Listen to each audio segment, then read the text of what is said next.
Good afternoon. You're in tune with the Apprenticeship Hour. You're listening to ACR Radio, streaming live on the internet. Today we have a special guest from Manchester City Council. Can I ask what's your name? Gary Lamb. Gary Lamb from Manchester City Council. This show is all about finding out about apprenticeships. We bring in different guests on every show. We bring in employers, prospective apprentices, and apprenticeship providers. So the show is all about finding out why, especially the BME communities, are not taking up the apprenticeship route. And we're trying to establish what are the barriers they are facing and possibly come up with some solutions. So just for those that are listening to us, you can follow us on Twitter, Awaz Community Radio. We're also on Facebook as well, Awaz Community Radio. And if you'd like to take part in today's show, you can call in on our studio number, which is 0161 839 7857. So we'll start off with the show. Just pass it over to Fajar.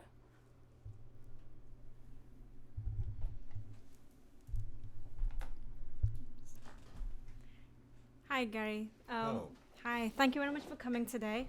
And thank you for the interview as well. I know you've come for a meeting and we've dragged you in for an interview, so we're sorry about that. No, you're all right. But we thought, while you're here, we could, speak to you and see what you think in terms of BME uptake of apprenticeships in Manchester City. We wanted to talk about some stats, etc. I know we don't have them at hand at the moment, but in terms of BME apprentices in the city council at the moment, how is it looking? Is there a lot of interest, or what do you see at the moment? Well, as you know, Manchester City Council are a BME employer, and there's diversity and equality right across the board for Manchester City Council. From our point of view, we've had a lot of interest. We have taken on young people, older people, who are from the BME communities, and there are representatives of the BME communities within Manchester City Council. Do you see a lot of young people coming forward from the BME community? Well, as I'm not directly involved in the actual employment of the young people, we have provision providers from Skill Solutions and the Manchester colleges that do our interview training process, and like I said earlier in our little one-to-one meeting, that there are stats and figures that I can get for you, but I'm sure that we get representatives from all communities. It's just I haven't got the figures to hand. Okay. Would you know, in terms of the ratios of male and female BME apprentices, how does it look at the moment? As again, we haven't got the figures to hand, because you got me here under false pretenses. I didn't come prepared today. So, I mean, I could get you those figures, but I'm quietly confident, that we have taken on apprentices, both male and female, from BME communities. But like I say, at the moment, I'm not saying that those numbers are high, and I'm not saying they're low, but I do know we have taken people on. As City Council, how much work do you think is being done to actually engage, with young people who are facing multiple barriers from within the BME communities? Is there extra work being done, or is it just standard engagement policy that applies to all young people? Well, I mean, I lead on a lot of the engagement and awareness raising of apprenticeships across the city. I don't look at the individuals. I look at the young people as a collective, so I target all within the marketing that I actually undertake. We do a lot of talking and a lot of raising awareness to young people and to employers, but a lot of the onus actually falls on the providers of the apprenticeship that have got more of a drive to address, of course, the engagement of young people. And if they feel or see that they're not getting the level of engagement from certain communities, from the BME communities, it is something that they should be looking into, as we've discussed earlier, and we're going to be looking at doing something ourselves. So, in terms of providers, first of all, do you think that putting that emphasis on BME engagement Because as far I understand, colleges have their own target set. So let's say they have to engage with 200 young people as apprentices, then that's what they're doing. They're not really actually going out of the way to make extra efforts to engage with the young people from BME backgrounds. I mean, I couldn't comment on that. I can't say what they do and what they don't do, to tell you the truth. I just know that they go right across the board. They target everyone on all areas as well.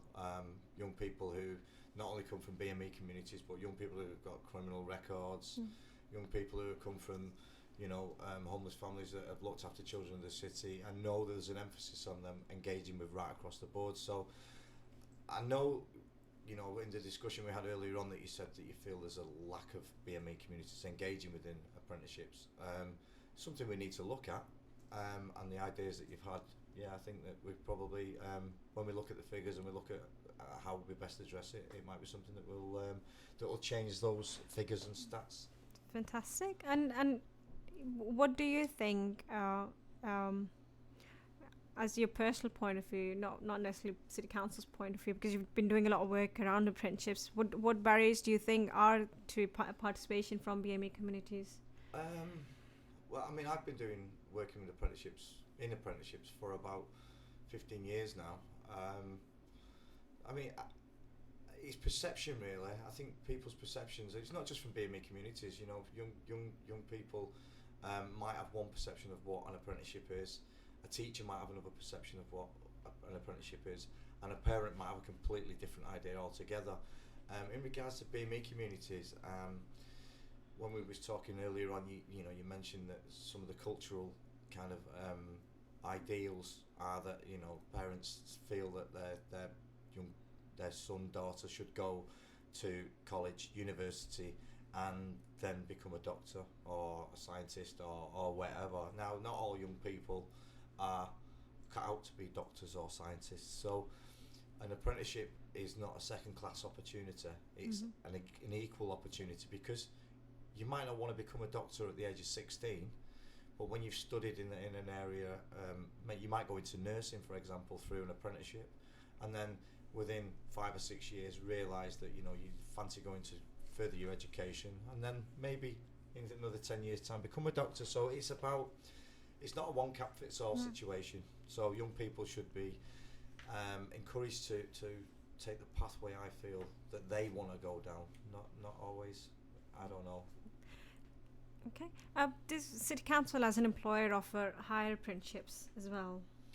At this moment in time, we've got a lot of government cuts and things coming our way, but we have taken on 200 plus apprentices. Generally they've been taken on at level 2. We have, as a City Council, got a focus on looking at higher end apprenticeships, level 3 and level 4. But at this moment in time, we've been concentrating on level 2, level 3 apprenticeships. Future, who knows, we might go down that route, but one of my jobs and I'm tasked with doing is engaging with organisations and supporting people who are in that position to move into higher apprenticeships, and try and support the employers and the individuals to move into that. I think as a community organisation, what we've been seeing, and after speaking to a number of people within the community, I think there will be, if higher apprenticeships are on offer and pushed a little bit, then there is a lot of demand and need for it. So I don't know, at some point it'd be good to have a look at it as well. We are pushing and we do promote it, and we do work with big, large organisations who have got those opportunities. The National Apprenticeship Service are the ones that are more responsible for championing those opportunities. And if the employer wants somebody who is at the higher end for an apprenticeship, then they need to be speaking to the National Apprenticeship Service, and if they've not got a qualification aligned to what they want to do, the National Apprenticeship Service can assist them with developing that qualification to meet the needs of that business. Okay, that's very interesting. Great. I don't have any further questions. Do you have any questions? Not really. I mean, just to talk about, what's happening at the moment, how I've just been hearing on the news that they're trying to make apprenticeships so accessible that you'd be able to apply via UCAS. What are your thoughts on that? Do you think this move is good? I think any way that a young person can be signposted into an apprenticeship, whether it be through advice and guidance, through going through the UCAS system or going through the natural system that's currently available through the www.apprenticeships.org site, and registering. Anything that stimulates a young person that moves them on into an apprenticeship is worth its weight in gold. Yeah. Brilliant. Yeah. Yeah, I mean, just in terms of the BME, I think what's lacking is probably some information in other languages, because most of the people are not IT literate, so even accessing onto the computer is a barrier. So yeah, I mean, we've had a conversation for Jeremy himself.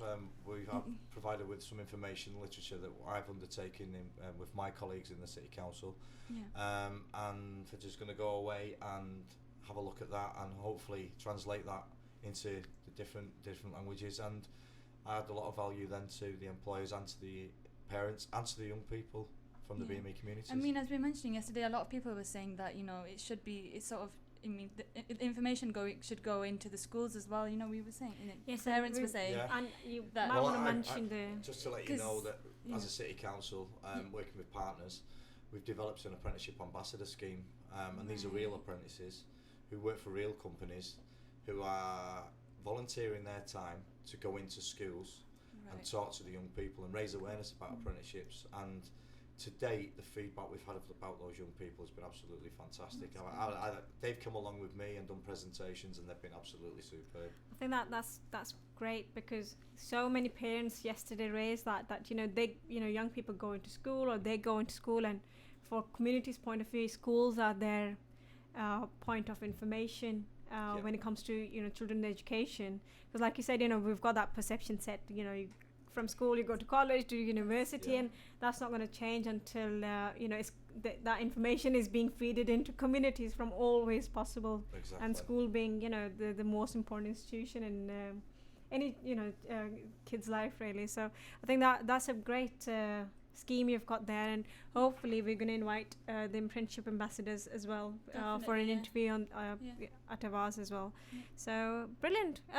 That's great. Thank you very much for your help today, and you know, agreeing for us a little interview. We'll get this recorded and pass it on to you. Thank you very much. Thank you. Nice Okay.